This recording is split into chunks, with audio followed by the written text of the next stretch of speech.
Dans cette vidéo, je vais vous montrer comment ajouter des champs à une lettre de rappel. Alors comme d'habitude, quand on veut modifier un état, donc on le lance. Ici, je vais aller chercher ma lettre de rappel et je la lance comme si je voulais l'imprimer. Donc dans un premier temps, on va vouloir ajouter le numéro de membre, simplement ici. Un deuxième essai, on va pouvoir mettre un petit texte, donc membre, numéro, avec le numéro de membre. Et dans une troisième chose, on va remplacer le monsieur par le nom et le prénom du membre. Alors première chose, donc je vais cliquer sur modifier l'état, ce qui a pour effet de lancer cet état à l'intérieur de l'état requête.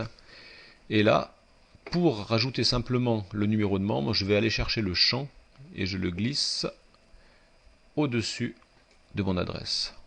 Là, je vais choisir donc le champ que je veux afficher. Dans ce cas-ci, ce sera ID membre pour identificateur de membre. Je clique sur suivant et à ce poste-là, je vais devoir choisir la taille du champ. Donc 10 000 ou 100 000, là, dans ce cas-là, sera bien assez. Je clique sur suivant et terminé. Donc maintenant, si j'enregistre mes modifications et que je vais dans InfoLudo et que je relance mon rappel, on voit ici le numéro de membre qui est affiché. Pour avoir quelque chose d'un peu plus cosmétique, donc je prends cette fois un libellé à la place de l'étiquette de tout à l'heure, donc, et je vais modifier le texte, par exemple membre numéro, et là je vais entourer ID membre, donc qui est le champ qui contient le numéro de membre, de % crochet.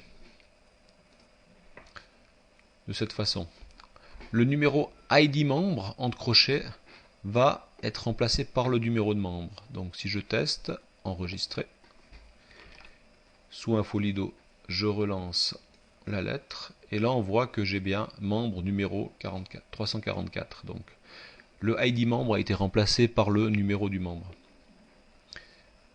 Troisième chose, donc pour remplacer le monsieur par le nom et le prénom du membre, donc comme le texte est appelé directement depuis les préférences, donc je vais dans les préférences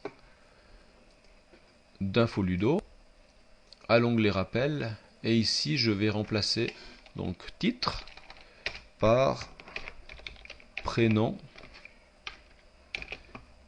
et nom, toujours entre crochets entouré de %.